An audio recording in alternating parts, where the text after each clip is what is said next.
Bienvenue dans Smart Bourse, votre émission quotidienne sur Smart for Change pour rester à l'écoute des marchés. Chaque jour, vous nous suivez en direct à 17h à la télévision via vos box et vous nous retrouvez chaque soir dans la foulée en rattrapage, soit en replay vidéo sur notre site bismart.fr, soit en podcast audio sur l'ensemble de vos plateformes d'écoute préférées. Au sommaire de cette édition ce soir, le sujet de la volatilité grandissante du thème de l'intelligence artificielle. Nous sommes au lendemain d'une séance de secousse un peu appuyée autour des grandes valeurs technologiques mondiales de l'Asie, en allant évidemment jusqu'aux États-Unis, en passant également par les quelques grandes valeurs tech européennes. On en a peut-être moins qu'ailleurs, mais il y en a quand même.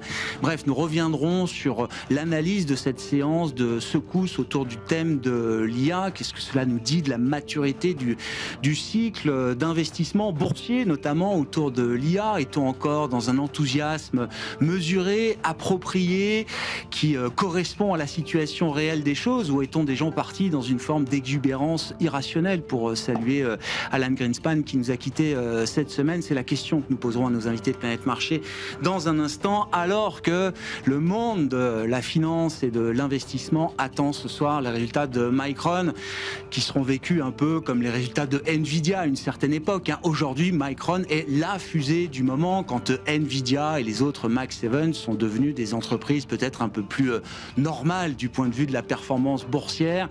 Micron ce soir avec des attentes évidemment faramineuses. Un titre Micron qui dans les secousses d'hier a quand même pas mal baissé, une baisse de 15% quand même sur une seule séance pour Micron. Ça peut effectivement s'expliquer avant la publication ce soir de ces résultats. Et puis dans les chutes du jour, dans un secteur complètement différent en Europe, mais qui est un secteur clé, central pour la souveraineté européenne, on retiendra la chute de 20% du titre Rheinmetall aujourd'hui, après que Berlin a décidé de passer une importante commande navale à un autre groupe allemand que Rheinmetall. Ça n'était pas anticipé par les marchés. Pauline Gratel vous raconte tout ça dans un instant. Discussion à suivre avec nos invités de Planète Marché. Et puis dans le dernier quart d'heure de Smart Bourse, c'est le bon moment pour se focaliser sur la thématique de l'eau. Une thématique ancienne en bourse qui a peut-être été un peu trop sous-estimée aussi ces dernières années. Nous en parlerons avec un spécialiste de la gestion thématique et de ce thème de l'eau et des déchets. C'est Bertrand Lecourt, gérant chez Jao Hambro, qui sera avec nous en plateau dans le dernier quart d'heure de Smart Bourse.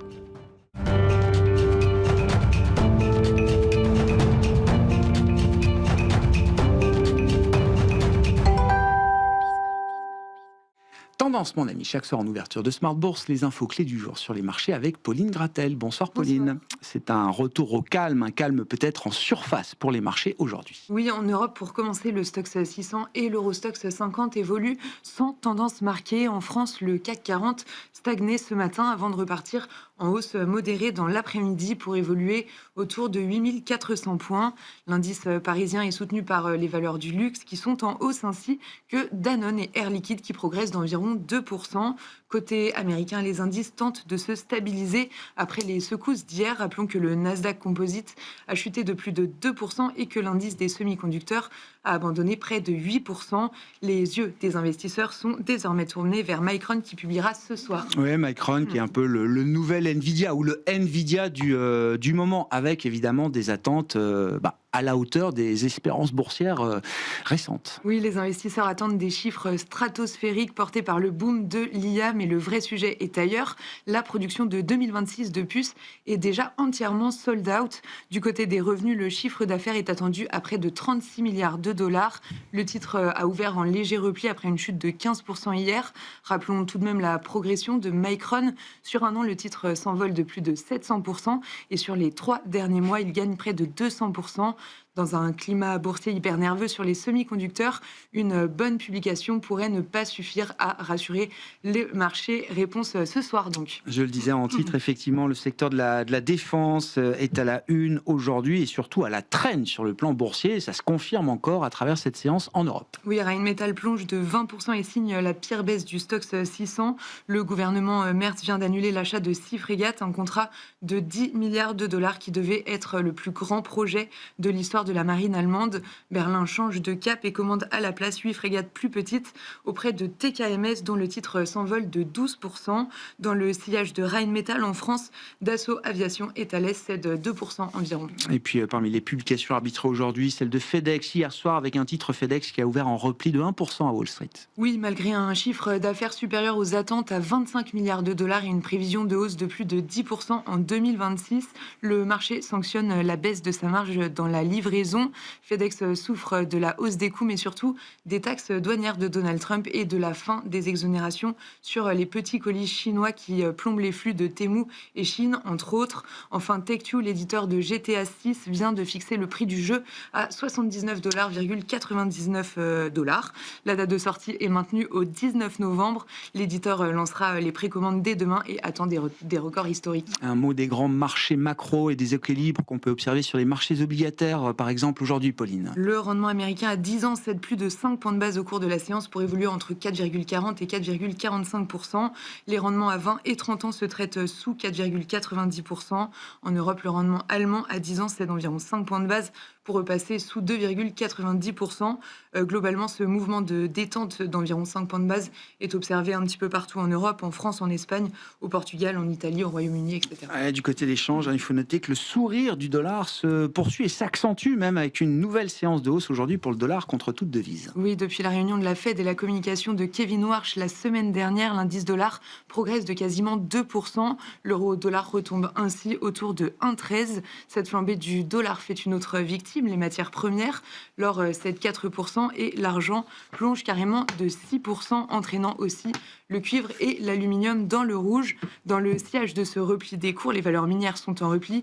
Newmont, par exemple, cède 3%. Enfin, un mot du pétrole qui est au plus bas depuis la guerre au Moyen-Orient, avec un baril de Brent légèrement supérieur à $70.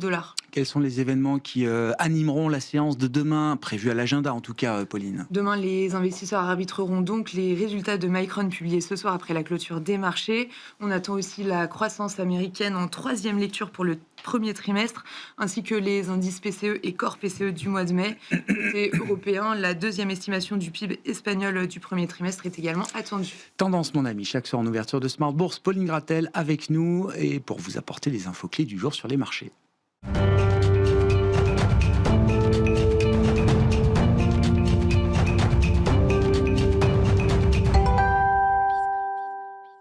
Trois invités avec nous chaque soir pour décrypter les mouvements de la planète marché. Nous accueillons ce soir Claire Dissot, responsable de la recherche macro du groupe AXA. Bonsoir et bienvenue Claire. Bonsoir Grégoire. Merci d'être avec nous. Merci à Benjamin de Lacvivier également d'être là ce soir, gérant action chez Ample Geste. Bonsoir Benjamin. Bonsoir Grégoire. Et David Calfon nous accompagne également, le président de Sanso Longchamp Asset Management. Bonsoir David. Bonsoir Grégoire. Ravi de vous retrouver. Un mot effectivement de ce thème de l'IA, bien sûr.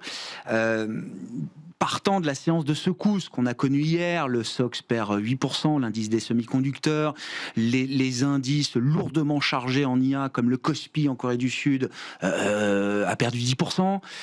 Donc évidemment, c'est des secousses un peu appuyées qui viennent après des parcours spectaculaires. Hein. Je ne le nie pas, mais je trouve que c'est toujours intéressant de s'arrêter sur ces petits moments de secousse et peut-être d'en tirer quelques enseignements sur la maturité de ce cycle d'investissement dans l'IA. David. Tout à fait. Alors effectivement, comme vous le disiez, une baisse de 8 ou 10% sur des segments qui ont énormément monté, c'est pas forcément un signal de rupture de ce thème, mais c'est quand même un rappel que le prix payé compte. Quand les valorisations intègrent vraiment des trajectoires parfaites, le moindre doute, la moindre secousse peut provoquer des mouvements extrêmement violents. Alors, ça ne veut pas dire qu'on est à la fin du thème de l'IA. On est probablement dans une zone un peu plus mature, hein, où il faut se poser les questions de où se trouve la valeur, et à quel prix, avec quelle visibilité, etc. Et on voit que ça bouge. Ouais. Hein, le thème se déplace. Exactement. À un moment donné, il n'y avait que Nvidia, hein, c'était le GPU qui comptait. Après, c'était Micron, il n'y a que les mémoires qui comptent, etc. Et demain alors, une fois qu'on a épuisé les GPU, la mémoire flash et le reste... On peut parler des services aux collectivités qui fournissent l'électricité pour les data centers. On peut remarquer la performance exceptionnelle de Caterpillar 70% de year-to-date de hausse. Pourquoi ? Tout simplement parce qu'ils fournissent des groupes électrogènes qui sont là au cas où il n'y a plus d'électricité dans les data centers. C'est quand même merveilleux. C'est même pas 15% de leur business, mais ça... le titre sur ça. Donc, et juste un point sur ça, il faut également faire attention à la concentration des investisseurs sur ce thème. On voit, on parle beaucoup de la Corée, mais voilà, la Corée, le marché, c'est 3 titres finalement. C'est Samsung, SK Hynix.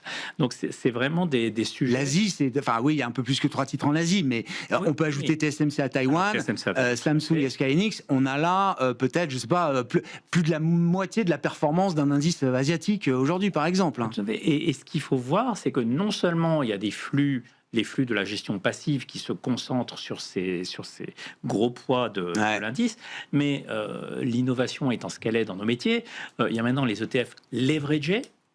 Donc c'est des ETF qui vont offrir 2 fois, 3 fois la performance d'un indice ou d'un groupe de valeurs ou d'un secteur. Et on a remarqué que sur la Corée du Sud, il y a eu un afflux massif de capitaux sur ce type d'ETF.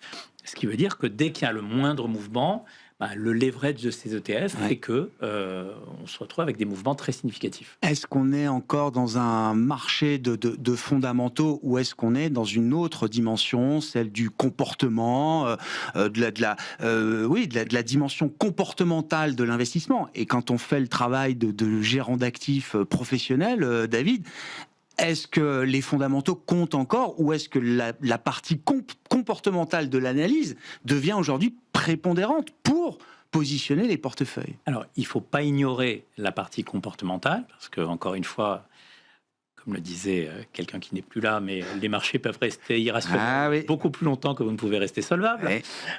Mais en revanche, je crois qu'il ne faut pas arrêter de faire notre travail, regarder les fondamentaux, qui est de regarder les fondamentaux. Et ça, c'est véritablement la grande leçon à tirer. Il faut se méfier de tout ce qui semble évident. Et ça, c'est l'expérience qui le prouve. Mais quand on a fait quelques années sur les marchés financiers, quand on a vu les leçons d'humilité les unes après les autres qu'on prend chaque jour en regardant les marchés financiers, il ne faut pas oublier ce point. Il faut faire le travail parce qu'à un moment donné, la réalité vous rattrape. Et c'est vrai à peu près pour tous ces thèmes qui paraissent évidents.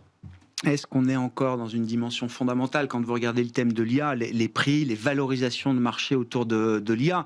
Est-ce que c'est encore raccord avec les fondamentaux? Les fondamentaux, ça peut être évidemment le chiffre d'affaires réalisé aujourd'hui, celui qui sera réalisé demain, ça peut être les montants de CAPEX investis aujourd'hui et les projections qu'on peut en faire demain. C'est ça que j'appelle les fondamentaux, Benjamin. Ou est-ce qu'on a déjà des indicateurs de déconnexion justement des prix, des valorisations par rapport à l'aspect fondamental? Sur le secteur des semi-conducteurs, en un an, les multiples, ils ont fait près x2. Les attentes, elles sont fait x2. Donc, on voit que... Donc ça colle, quoi. Oui, ça colle. Non, parce que les multiples ont fait x2, les attentes ont fait x2. S'il y a déception au niveau des attentes, il peut y avoir une grosse déception au niveau des... il peut y avoir un gros de-rating. Donc, on est allé un petit peu loin sur certaines valeurs. Tout à l'heure, on parlait il y avait les GPU, maintenant la mémoire, et maintenant il y a la photonique. Exemple de la photonique comme Soitec. D'entreprise comme bac du silicium sur isolant. Voilà, une entreprise qui actuellement marche pas très bien. On parle de 15% du chiffre d'affaires avec quelque chose qui va peut-être arriver en 2029-2030. On sait que ça va arriver, on ne sait pas quand, donc c'est quand même un petit peu le loto. Mais on paye tout de suite, quoi. Et on paye tout de suite, c'est x8.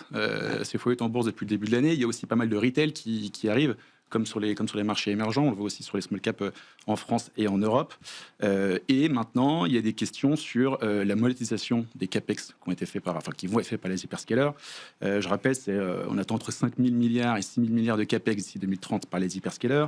Et donc, si on fait un calcul un peu rapide, ces CAPEX-là, si on dit qu'on maintient les niveaux de ROIC chez les hyperscalers à peu près de 20%, il faut qu'on ait un chiffre d'affaires neuf de 3 à 4 milliards.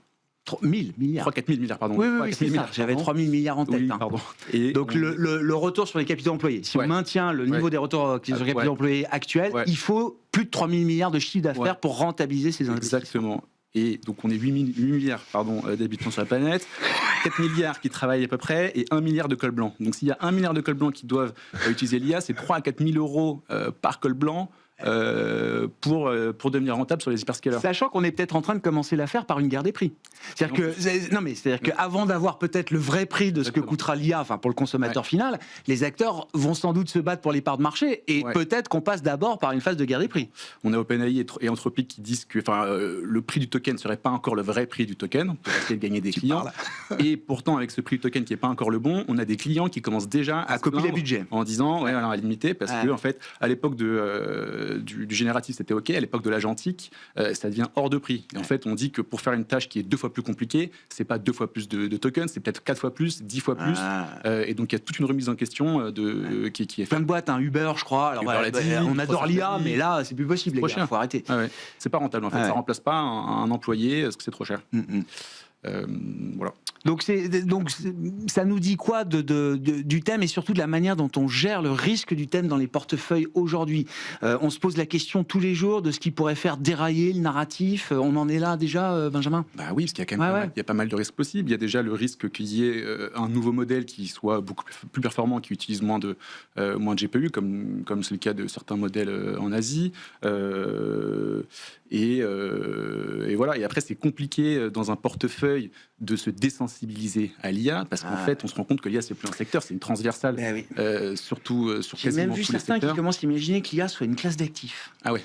Alors là, on va encore à un stade au-dessus, mais comme vous dites, l'IA touche tout. Ça va de Caterpillar, Valeo l'autre jour qui nous dit qu'ils vont faire un compresseur un refroidisseur pour des data centers.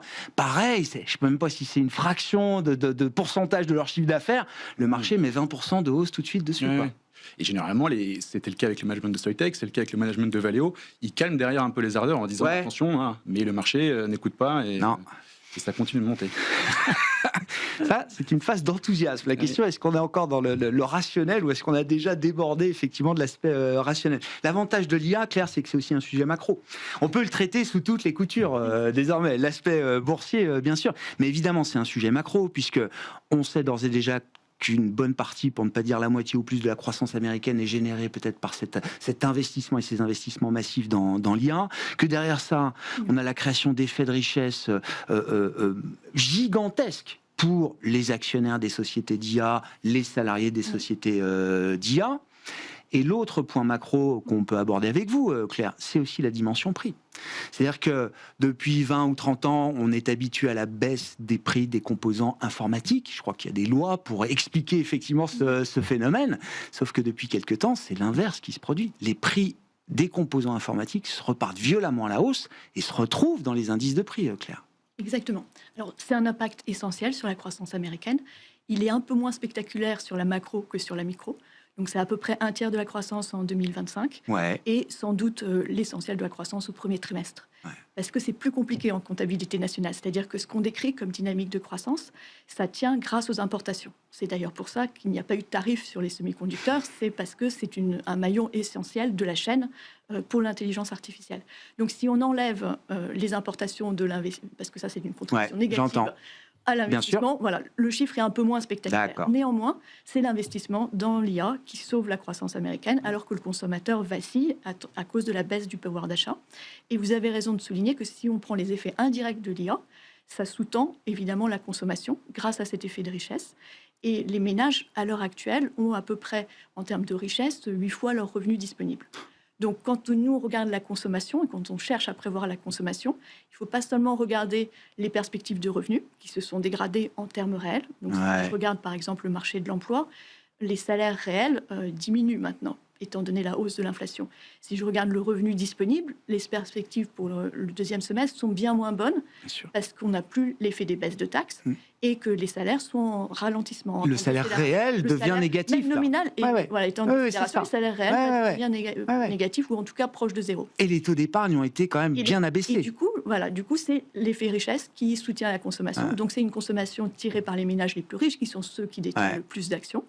Et effectivement, le taux d'épargne a baissé, c'est-à-dire que les ménages ont voté avec leur confiance pour l'économie américaine et finalement, ils ont tiré sur leur épargne. Donc, tout ce qu'ils ont reçu en termes de baisse de taxes, ils l'ont plutôt dépensé qu'épargné.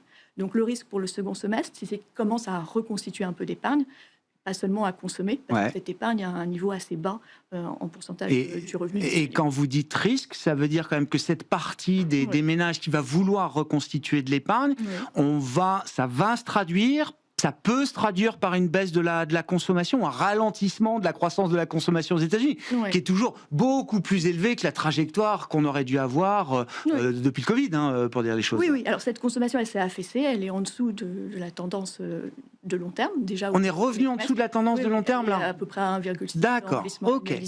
Et donc nous, on s'attend à ce qu'elle soit aussi aux alentours de 1,5 à 8. Il faut dire que pour l'instant, je suis surprise par les résultats préliminaires qu'on a sur la consommation. Si on regarde les ventes de détail, donc c'est une petite partie, seulement les biens, et même ajusté en termes réels, c'est encore assez fort. Sur le dernier mois, c'est 0,5 en 3 mois glissants en termes réels, hors bien sûr dépenses d'essence. Donc le consommateur tient, mais il est très différencié entre ménages qui bénéficient de cet effet richesse et les autres qui ont une perte de pouvoir d'achat. Est-ce que ce ralentissement qu'on peut anticiper de la consommation, est-ce que ça suffit à refroidir un peu le système américain? Est-ce que ça peut permettre à la Fed de rester suffisamment confortable dans une position de statu quo? Ou est-ce qu'il y a ce phénomène d'inflation tirée par l'IA, qui va devenir un phénomène majeur, quel que soit le degré de consommation qu'on observe aux États-Unis? C'est la deuxième partie de votre question. Effectivement, moi, je voudrais lutter contre cette idée que l'économie est en surchauffe, parce qu'on a des secteurs qui performent très bien. Malgré tout, la croissance est en fait juste en dessous du potentiel de l'économie américaine, qui est sans doute aux alentours de 1,8 à 2%. Donc, on n'a pas une situation de surchauffe actuellement. On a un boom de l'IA et de l'investissement dans ces nouvelles technologies. Et en termes d'inflation, ce qui est intéressant de voir, c'est que la hausse des puces est fantastique. Elle est exponentielle, multipliée par 4 pour les drames. Pour des puces à plus haute valeur ajoutée, c'est aussi très, très fort. Par contre, lorsqu'on regarde dans le panier de consommation, évidemment, l'impact ne va pas être le même, en particulier pour les prix à la consommation. Donc, même si on imagine que tous les téléphones et tous les ordinateurs vont voir leur prix monter de 15 à 30%, l'impact sera mesuré, peut-être 0,2 points plus d'inflation. Et de même, les softwares, on a bien vu une hausse très forte, mais on l'a vu plus dans des indices de prix à la production que dans l'indice de CPI, là, il y a un impact, mais ce n'est pas le plus gros impact. Voilà. Donc, ça veut dire que par rapport à ce phénomène, la Réserve fédérale américaine peut garder la tête froide quand même, pour moi, Claire? Il y a un clair biais à la hausse des taux pour défendre la cible d'inflation, mais il n'y a pas forcément urgence, et surtout, il faut attendre de voir si la situation dans le détroit d'Ormuz est bien résolue, c'est-à-dire s'il y a un passage des navires, pour éviter les tensions, non seulement sur le pétrole, mais aussi sur tout ce qui est produits qui servent aux produits. Oui, bien sûr, les produits dérivés du pétrole ou autre. Mais tant qu'on n'a pas un marché du travail qui se tend, pour moi, il n'y a pas forcément d'urgence, parce que les effets de second tour peuvent être gérés. Et on voit dans les salaires ralentissent. Et les anticipations d'inflation sont bien ancrées. Donc il y a... Il y a une forme d'équilibre quand même. Voilà, le mandat dual reste en place. Il reste dans le communiqué de la Fed, même si le focus est plus sur l'inflation. Donc, je pense qu'ils peuvent se donner au moins quelques semaines et voir fin juillet comment réévaluer la situation au vu des évolutions. Oui, au prochain meeting. Oui. Bon, le marché attend rien sur la. Non, mais même septembre, c'est septembre et décembre, ou peut-être une patience, parce que la Fed peut finalement considérer que ce sont tous ces chocs que vous avez décrits, des chocs d'offres négatifs. Normalement, la Fed ne réagit pas parce qu'ils sont temporaires par nature. Et pour l'instant, la contamination est assez mesurée. Donc l'inflation est persistante, mais elle n'est pas forcément complètement large. Voilà, elle est moins large qu'en 2022, par exemple. Bon. Ce sera à suivre, évidemment. Est-ce que les grandes valeurs tech, d'ailleurs, peuvent être rattrapées aussi par ces questions d'inflation et donc ces questions de taux?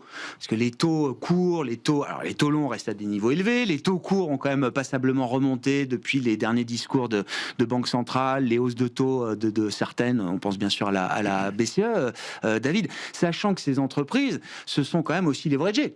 Elles ont pris de la dette, elles émettent de plus en plus de dettes, et c'est pas des petits montants, évidemment, c'est au-delà du jumbo, puisque c'est des montants en dizaines de milliards qui se lèvent sur les marchés de la dette. Donc il y a quand même un lien qui est en train de se créer entre les deux, là. Tout à fait. Alors, juste un point là-dessus qui est aussi assez révélateur, puisqu'on a eu deux émissions il n'y a pas si longtemps que ça. On a eu l'émission de Nvidia et l'émission de SpaceX. Donc, vous avez Nvidia qui, quand même, gagne de l'argent. On va dire ça poliment.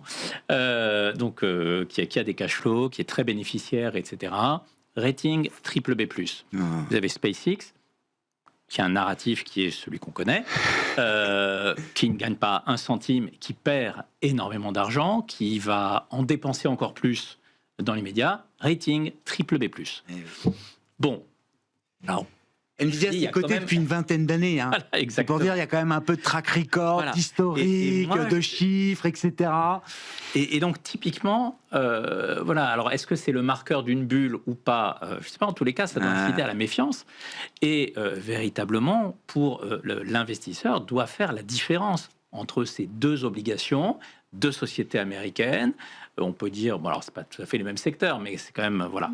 On va appeler ça tech, et on se retrouve avec des choses. Il faut absolument faire la différence de ça. Et là encore, je suis désolé, mais si on vient, je voudrais quand même dire un mot de la gestion passive, et surtout de la gestion passive sur les obligataires. Donc je vous rappelle qu'ils construisent les indices en finalement vous demandant de prêter de l'argent aux sociétés qui sont le plus endettées. Hein. Oui, c'est ça. Plus vous êtes endetté, plus vous avez un gros poids dans l'indice. C'est très différent de la construction des indices actions, où là, c'est la valorisation, la market cap qui compte, etc. Donc là, vous avez de dette. Plus vous êtes leveragé, plus vous avez de dette, plus vous avez du poids dans l'indice. Exactement. Et l'ETF, typiquement, entre ces deux obligations, qui ont à peu près la même taille, je pense, ne vont pas faire de différence. Alors que il y a une différence patente à faire. Je veux dire, c'est juste du bon sens.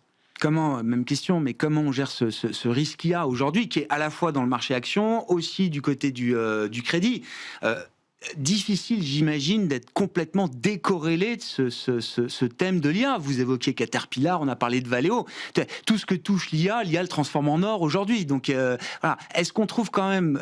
c'est quoi de la bonne diversification à ce stade? Et est-ce qu'on trouve même des hedges ou des secteurs boursiers qui permettent de se décorréler au maximum du thème de l'IA? Est-ce que ça existe encore? Alors déjà, c'est une vraie question. Parce que aux États-Unis, donc c'est à peu près 40% du marché, la tech en général. Vous avez maintenant une grande nouveauté, c'est que quand vous regardez les indices émergents, là encore, on retombe sur le chiffre de 37% de techno. Ouais. Je rappelle qu'à une époque, les marchés émergents, on les achetait pour jouer les matières premières. Alors, les deux plus gros marchés émergents, c'est Corée du Sud et Taïwan, si je dis pas de bêtises. C'est exactement ça. Qui ont d'émergents que le nom pour dire les choses aussi de manière un peu directe. Tout à fait. Même si MSCI a décidé de les garder dans oui, cette catégorie-là. Il y a un moment, voilà, ils seront peut-être considérés comme différents d'émergents, mais c'est pas le cas aujourd'hui. En fait, il y a une zone. Alors, si on veut parler en géographie, donc on voit la prépondérance de la tech aux US, prépondérance de la tech aux émergents. Finalement, en Europe, il n'y en a que 10%. Donc c'est ça la thèse d'investissement de l'Europe, c'est ça aujourd'hui. Dire, il n'y a pas d'IA. Pas que, mais je dis par là que c'est un facteur de diversification qui est important et qu'il ne faut pas oublier. Et encore une fois, c'est la diversification qui est clé, parce que le risque, j'en plaisantais avec un de mes collègues, le risque, c'est pas d'avoir d'IA en portefeuille, c'est d'en avoir partout sans s'en rendre compte. Oui. Donc c'est ce qu'on appelle le risk management, la gestion du risque. Exactement. Exactement. Et ça, c'est certainement pas en achetant des indices les yeux fermés qu'on va y arriver. Le thème d'investissement européen, qu'est-ce qui peut vous intéresser effectivement dans le cas d'investissement des actions européennes aujourd'hui, Benjamin, et plus spécifiquement, est-ce qu'on pourra dire un mot du secteur de la défense? C'est Rheinmetall aujourd'hui, alors qui est victime de la volatilité de la commande publique allemande, mais c'est vrai que c'est un titre comme l'ensemble du secteur qui est un des secteurs les plus en retard peut-être sur cette première partie 2026, après 2-3 ans de performances spectaculaires. Mais il y a quand même un coup d'arrêt là, du thème boursier de la défense, et je cherche les explications. Le secteur de la défense fait partie du trade un peu Europe, c'est la souveraineté européenne, qui est le trade depuis que Trump a commencé à mettre des tarifs en place en 2025. Et ce qui s'est passé sur la défense, c'est qu'on a eu un énorme re-rating l'année dernière en 2025, avec les budgets de la défense qui sont passés de 2% du budget à 2,5, 3, puis 3,5% du budget par pays. En plus de ça, il y avait la volonté d'augmenter la part de marché des acteurs européens, et en plus de ça, d'augmenter la part du budget qui est alloué à la dépense d'équipement plutôt qu'à d'autres dépenses militaires. Donc il y avait un marché à la SAP qui faisait grosso modo x4 sur la défense européenne.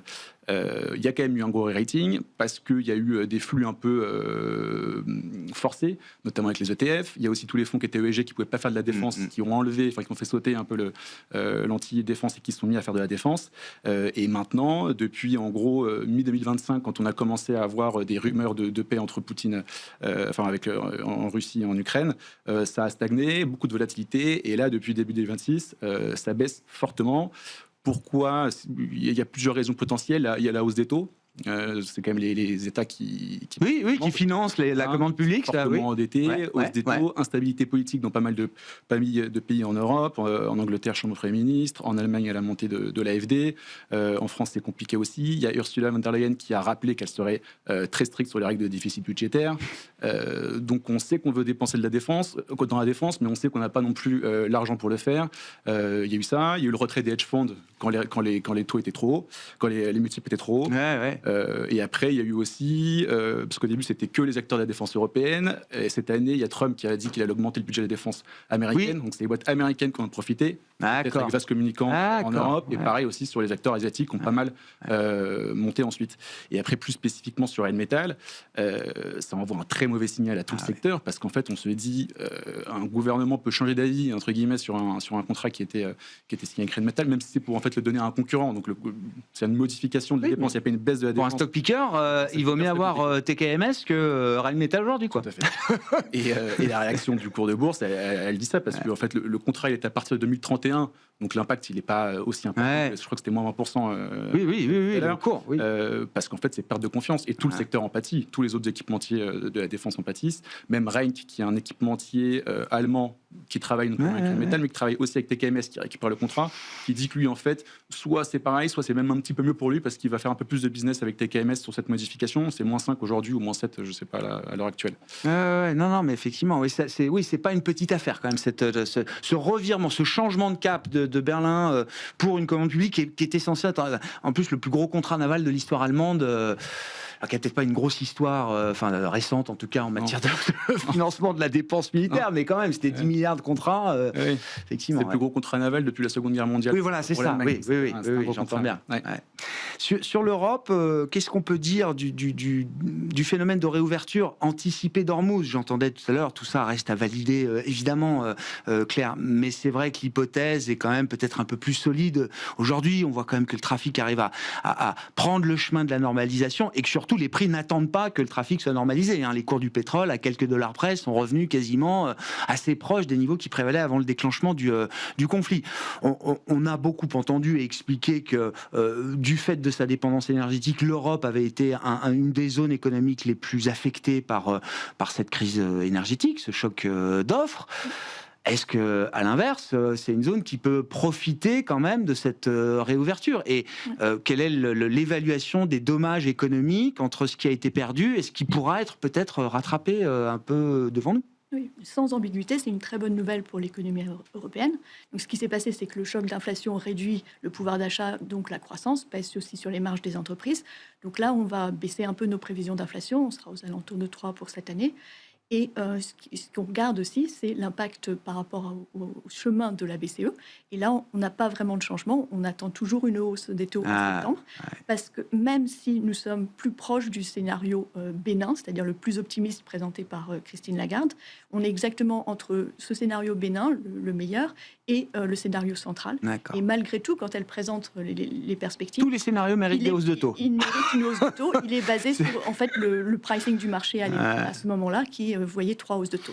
Et ce qu'on peut noter, c'est que la BCE a été très hawkish, donc elle a montré que les anticipations, ses prévisions d'inflation allaient être très soutenues, au-delà de 2 sur l'inflation sous-jacente, donc ça va justifier une hausse de taux.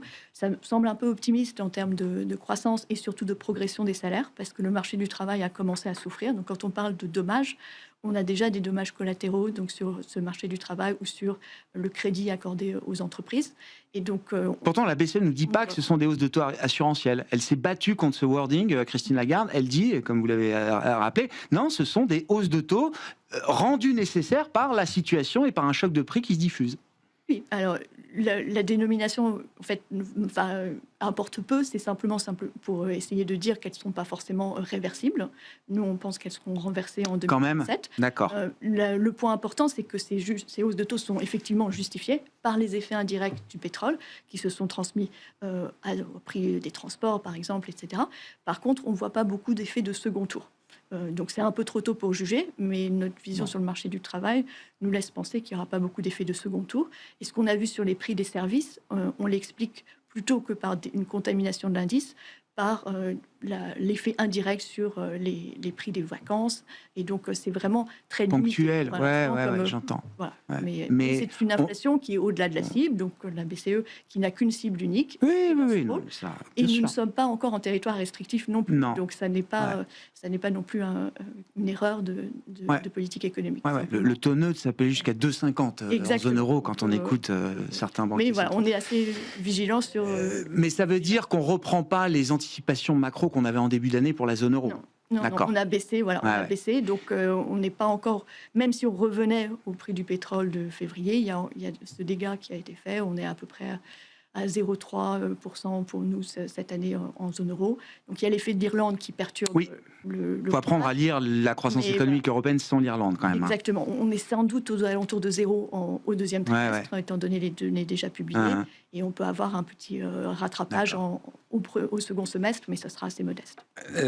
Puisque vous commentiez effectivement les guidances apportées par la Banque Centrale Européenne aujourd'hui, et je me réfère évidemment au premier discours, la première communication de Kevin Warsh la semaine dernière.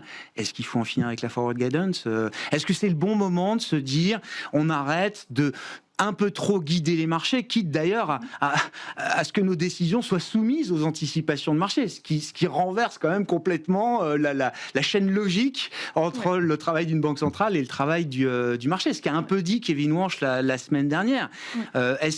Jusqu'où est-ce qu'il peut mettre fin à la forward guidance, puisqu'il encourage quand même ses confrères et consoeurs au sein du FOMC à continuer de donner leurs orientations. Et est-ce que par mimétisme ou par suivisme, est-ce que ça peut irriguer d'autres banques centrales dans le monde et les amener à modifier aussi leurs éléments de communication? Alors, c'est une évolution. Warsh souhaite communiquer moins. Il ne veut pas contrôler le narratif sur l'économie américaine.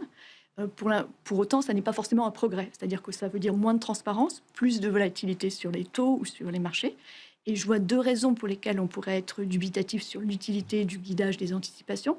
Donc la première, c'est qu'il vaut mieux que les marchés réagissent aux données, parce que ça donne un signal à la banque centrale. Et pur. Est-ce que le mécanisme précédent l'empêchait? C'est pas dit. Et deuxièmement, le deuxième avantage, ce serait de supprimer cet effet circulaire qui obligerait la Banque centrale à délivrer ce qui est dans les anticipations. Et on note que les marchés priçaient déjà des taux beaucoup plus élevés que le dot médian, le point médian des anticipations du comité. Donc, il n'y avait pas de pression pour que la Fed ne puisse pas délivrer ce qu'elle juge nécessaire. J'entends. Donc, voilà, moins de transparence pour moi. Et de toute façon, nous avons un guidage des anticipations parce que les discours des membres du comité vont continuer et c'est ce qu'on va regarder.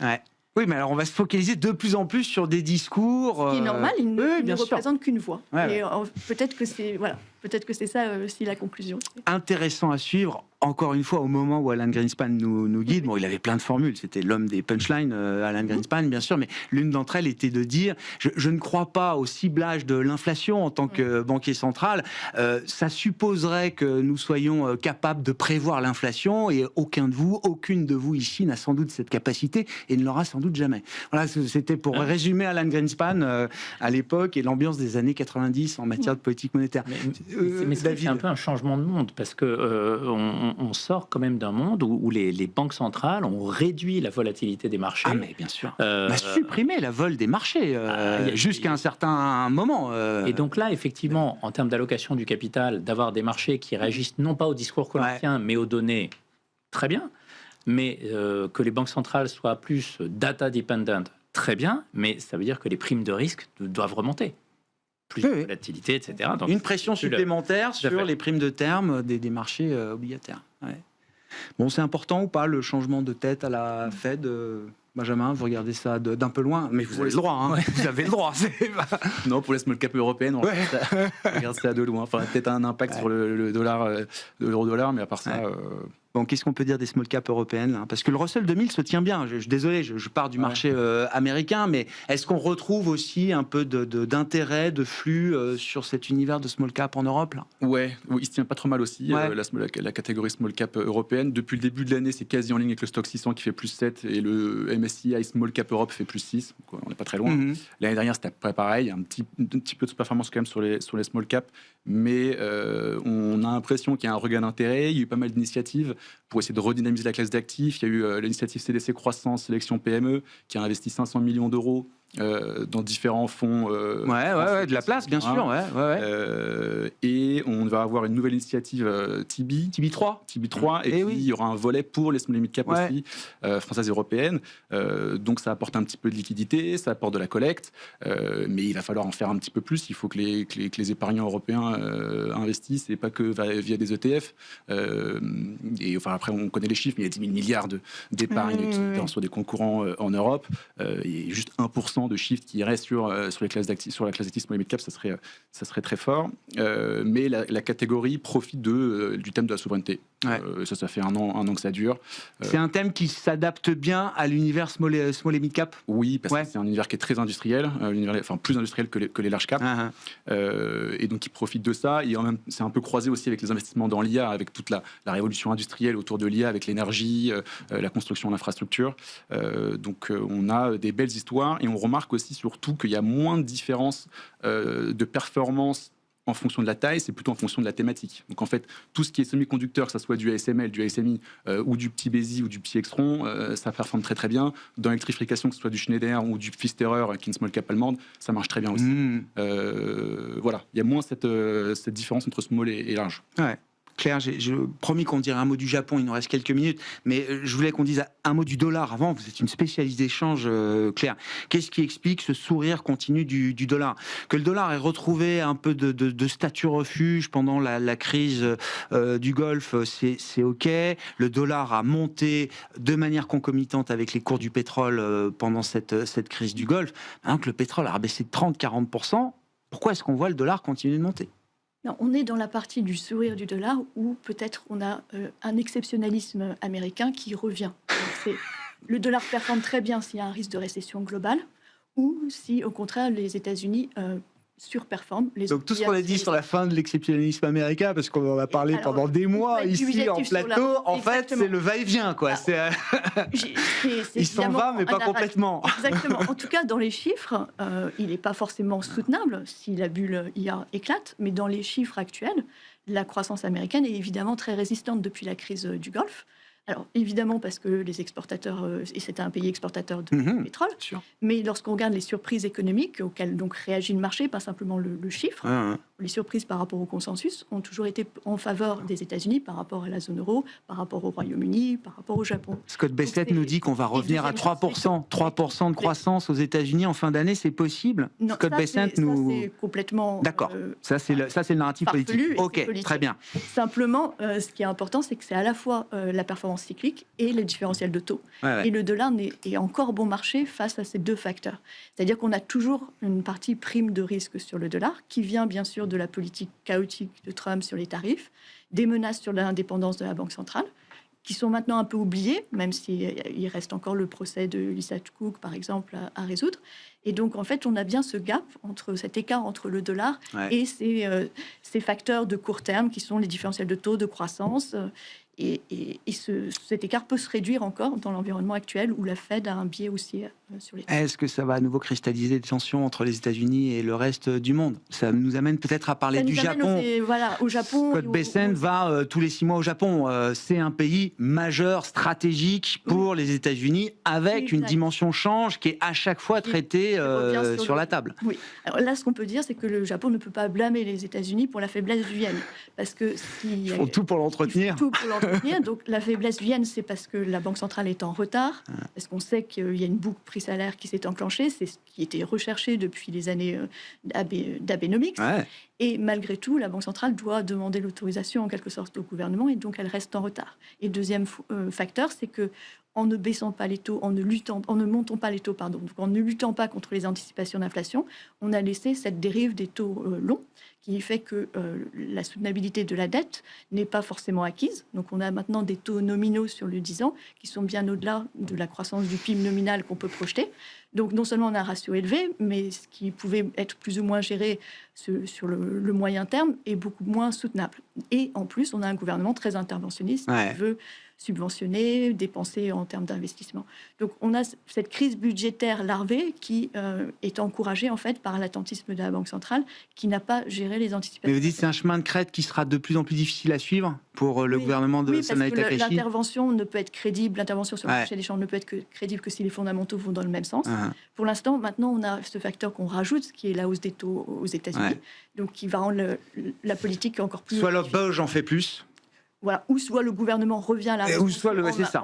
Mais il faut que quelque chose bouge dans l'équilibre. Ah ouais, j'entends. Voilà. Il y a un petit mot à dire sur le Japon. Je sais que c'est un marché que vous connaissez historiquement bien. Oui. C'est un marché tech aussi. On aime beaucoup. C'est un marché qu'on aime beaucoup parce qu'il est très liquide, il est très profond également. Il y a une richesse de valeurs dans chaque secteur. Il y a un nombre de sociétés cotées qui est quand même incroyable. Et puis, il y a un tissu de sociétés, d'entrepreneurs qui est extrêmement riche et qui montre et qui bénéficie vraiment de toutes les restructurations qu'il y a eu dans ce pays. Une vraie renaissance du marché japonais depuis quelques années. Il n'y a aucun doute là-dessus. Enfin, oui, c'est ça. Il suffisait d'être patient et d'y croire. Merci beaucoup à vous trois d'avoir été les invités de Planète Marché ce soir. David Calfon, Sanso Longchamp, AM, Claire Dissot, AXA et Benjamin de Lacvivier en Plégès.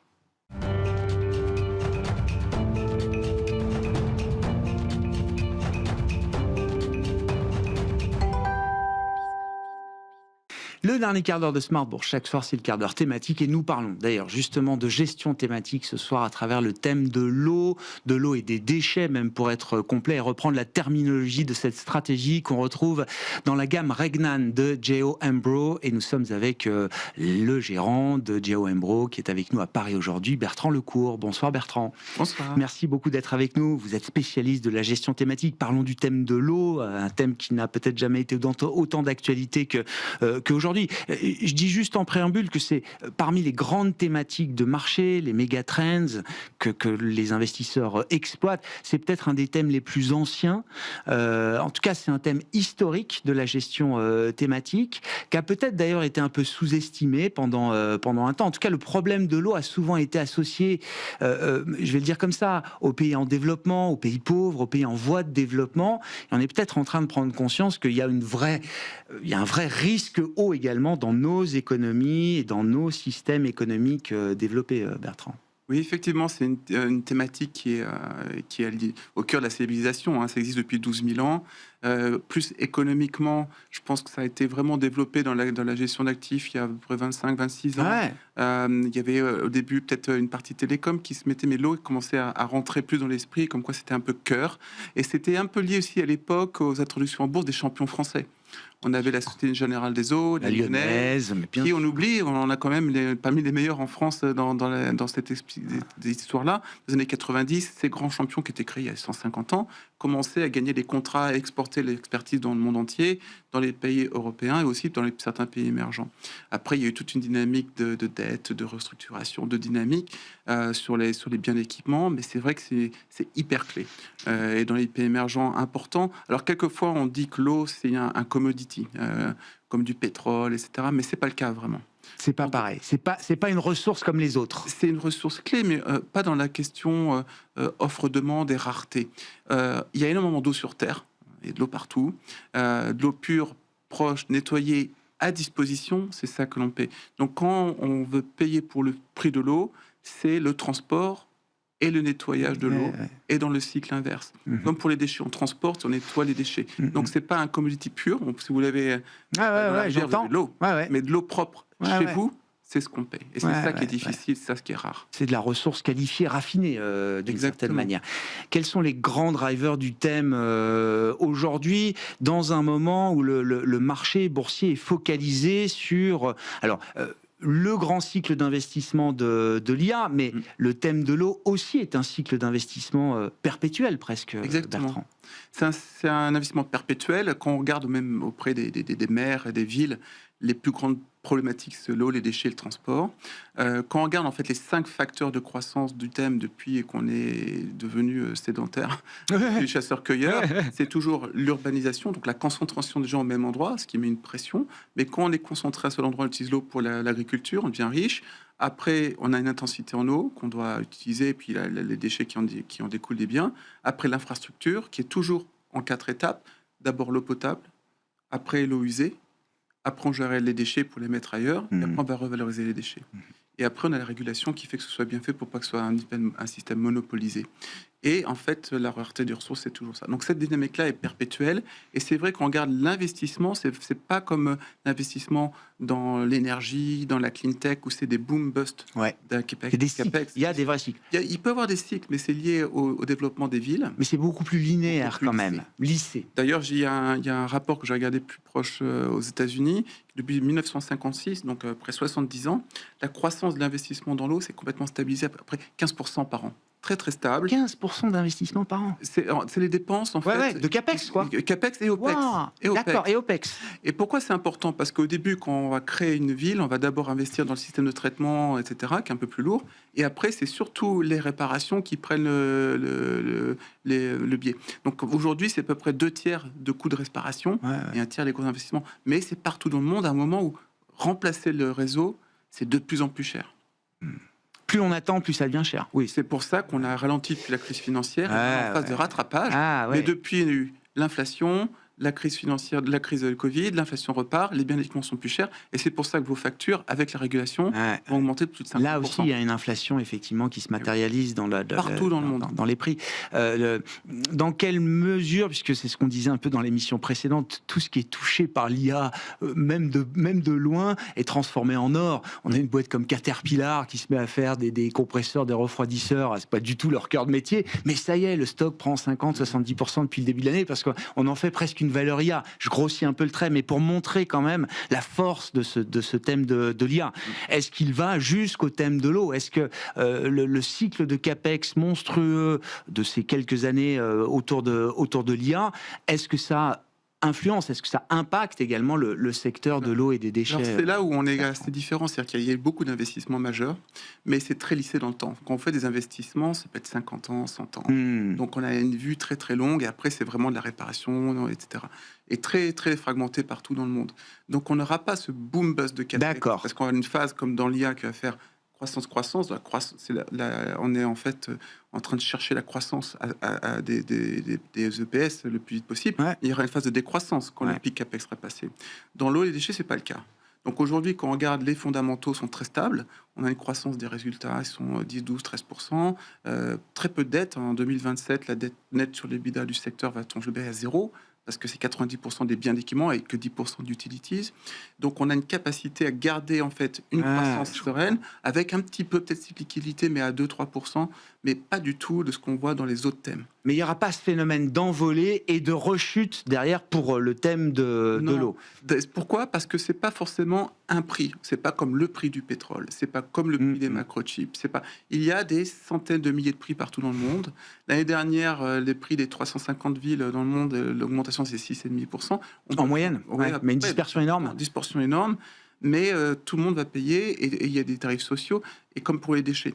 Donc on a en fait un lissage avec plein de sources de croissance, pas un seul, qui nous permet d'avoir cette capacité de visibilité. C'est pour ça que le thème est assez intéressant cette année, c'est que les marchés ont vendu l'économie réelle, on a vraiment vendu sur l'industriel partout, pas que l'eau, mais tous industriels, pour acheter la croissance.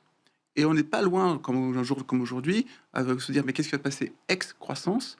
Eh bien, tout cet argent va revenir dans l'économie réelle. On va dépenser les voitures, les maisons, etc., l'industriel, les repenses industriels qui reviennent. C'est la première fois cette année qu'on voit la production industrielle, janvier, février, mars, avril, qui rebondit fortement, qui sont complètement liés aussi avec la dynamique, plus d'eau, plus de déchets.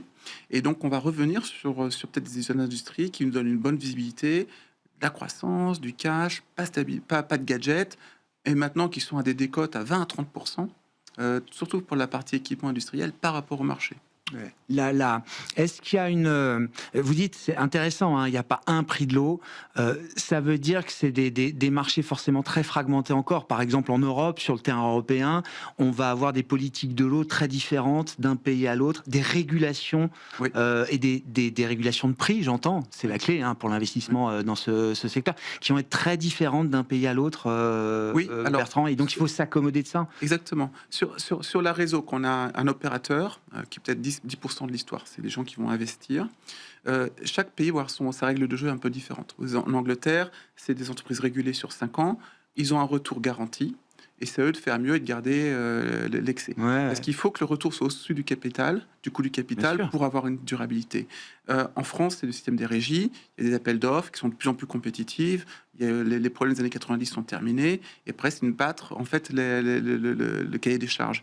Aux États-Unis, c'est régulé sur le coût de l'action. Donc, c'est 10, 12, 13% garanti. Donc, si les taux d'intérêt augmentent, si les taxes augmentent, ça passe dans la facture d'eau, tout est garanti. C'est pour ça qu'on a tout un petit peu la même règle du jeu, un retour au-dessus d'un coût de capital, et à vous de jouer. Et est-ce que ça crée une concurrence entre les marchés? Est-ce qu'il y a des marchés qui sont plus profitables que d'autres pour les acteurs de l'eau, du coup, Alors, Bertrand? c'est très intéressant, c'est que dans l'eau et les déchets, vous n'avez pas un univers où il y a des méga caps comme un Amazon de l'eau ou un Google des déchets. Donc c'est très local. Donc la compétition ne va pas s'opérer. Les gens vont faire leurs travaux à 50 km à la ronde. Pareil pour les déchets, on ne peut pas les transporter plus loin. Donc en fait, c'est une collection de petits monopoles avec un gros pricing power, une très belle visibilité. La compétition, pas vraiment.